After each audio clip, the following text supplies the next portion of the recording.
bannaffe misango abagulako emisango tubeetaaga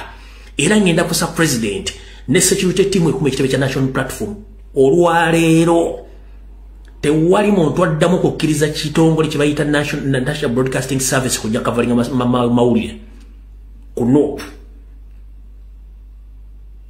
nsaba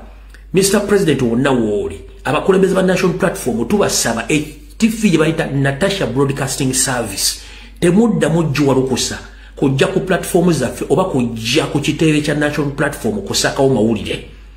bwabanga omukozi waabwe y'omu kubeeta mu kuwabira comrade baffe Natasha Broadcasting Service eve mu kusaka mawulire ga national platform eyegende era tebaddamu kujja ku kitebe kya national platform tebasaka mawulire mukulu Edi Mutwe n'abalala General Secretary spokesperson leader of opposition ne Mr. President tubasaba abasajja ba Natasha Broadcasting Service tebaddamu kujja ku kitebe kusakawo mawulire ne ku mikolo gya national platform tebadda wabula zinetaga profiles z'abaana bagamba nti bagulako emisango abagulako ba comrade emisango twetaga profiles zaabwe wabo babeera ebifaananyi byabwe abaana baabwe bazadde baabwe na buli kimu kibakwata ku nkyetaaga bwe tumalaawo tugenda ku prosecutor ne bajjaji bonna abamanya amateeka nga tebagasoma kifuula nnenge nabo twagala family zaabwe kubanga twatandise okunoonya okuprofilinga era mwenda baka profilinga abantu bano abakifudde nga kya munda nnyo mu kiteeko banga singa wabawo ekikyuka essawe nga tunagenda mu kulonda abantu batubeetaaga sekinnoomu nga tugenda bayisa mu nkola y'emu gye bayisiza mu comrade kale gwe inaali eyo ng'olina information ekwata ku mulamuzi oyo wa high court e Masaka abadde musango abakireo Kivumbi alina profile y'aka kasajja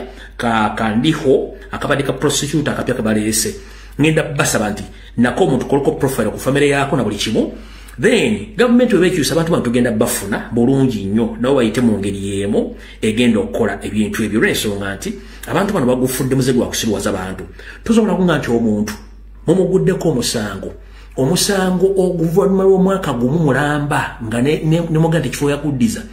temwasobola kunoonyereza mu mwaka gumu nakati olwayi musibiba kumulweri bannaffe era mugamba temundatuuka kunoonyereza nga bayise prosecutor mu bwa gavumenti okunnyonnyola ku ki watuse ku musango n'agamba nti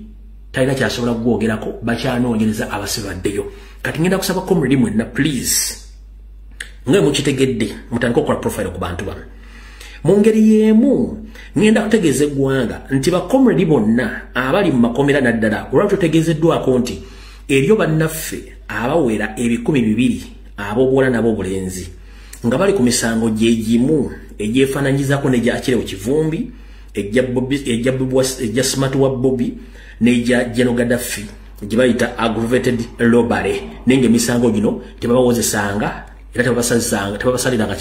kibonerezo nenga bakabeera mu kkomera emyaka ena bweddu nga tebawozanga kitegeeza omukulu akola ekintu kino kuba tutegeddeko nti abantu abamu bagawo ekintu kino ye mukulu Mathias Mpuuga Nsamba Charles Peter Mayiga